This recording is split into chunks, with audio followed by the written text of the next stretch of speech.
دنیا شہد کا قطرہ۔ شہد کا ایک قطرہ زمین پر گر گیا۔ ایک چھوٹی سی چیونٹی آئی اور اس نے شہد کے قطرے سے تھوڑا سا چکھا۔ اسے بہت مزہ آیا۔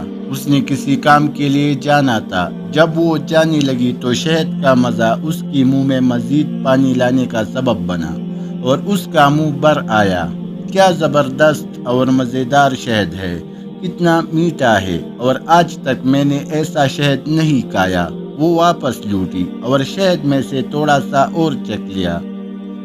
اس نے دوبارہ جانے کا ارادہ کیا، مگر اس نے محسوس کیا یہ تھوڑا سا شہد کھانا کافی نہیں ہے، اسے اور کھانا چاہیے۔ وہ رکی اور اس مرتبہ وہ شہد پر ٹوٹ پڑی تاکہ کم سے کم وقت میں وہ زیادہ سے زیادہ لذت حاصل کر سکے۔ وہ چیونٹی شہد میں غوطہ زن ہو گئی اور لطف اندوز ہونے لگی، مگر افسوس کہ وہ شہد سے باہر نہ نکل سکی۔ شہد کی چکنائی کی وجہ سے اس کے پاؤں زمین سے چپک گئے اور اس میں پاؤں ہلانے کی طاقت باقی نہ رہی۔ وہ شہد میں رہ گئی، یہاں تک کہ وہ اسی میں ہی مر گئی۔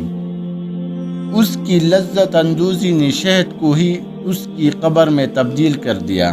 ایک دانا کا قول ہے، دنیا شہد کی ایک بہت بڑے قطرے کے سوا کچھ نہیں، بس جو بھی اس قطرے میں سے تھوڑا سا بقدر کفایت کھانے پر اکتفا کرے گا وہ نجات پائے گا، اور جو بھی اس شیرینی میں غوطہ زن ہوگا ہلاکت اس کا مقدر بن جائے گی۔